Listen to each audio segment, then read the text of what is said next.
There are so many differences between the world and the church, but there's only one real fundamental difference, and that one difference is what changes everything else. It's what changes the way that we approach love.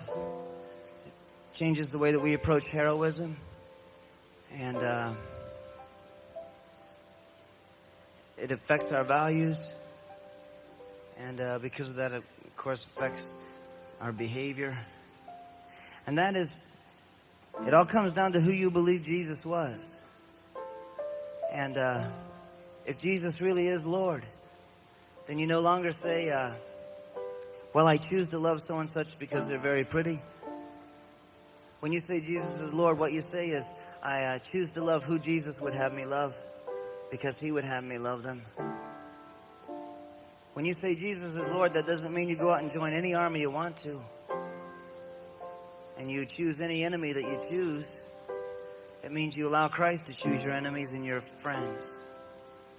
And sometimes that's not the easiest thing in the world. When Jesus is your Lord, you no longer get to pick out your own values. You no longer get to pick out your own careers. You no longer get to pick out your own friends. You no longer get to pick out what you're going to do with your leisure time. Somehow it all has to be surrendered to Christ. And the big difference between the church and the world is that the people in the church know that Jesus is the Messiah, that he is the Son of God. And they know that he was telling the truth when he said that it's better to give than it is to receive. They know that he was telling the truth when he said that you should turn the other cheek.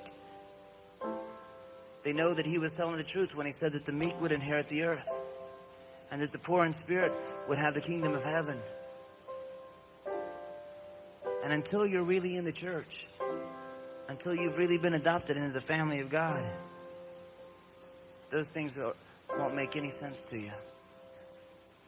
And like some of you people, I look at you and I see sort of that you're nowhere, really, kind of. And that's a bad place to be, folks. And I would tell you just to accept Jesus, except that until you're ready to do that, you're not going to, and I'm not going to waste the time. Because Jesus, I don't think, needs to beg his way into your life.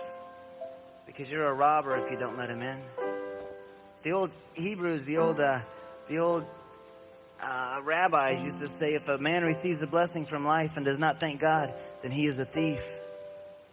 And I think they had a point.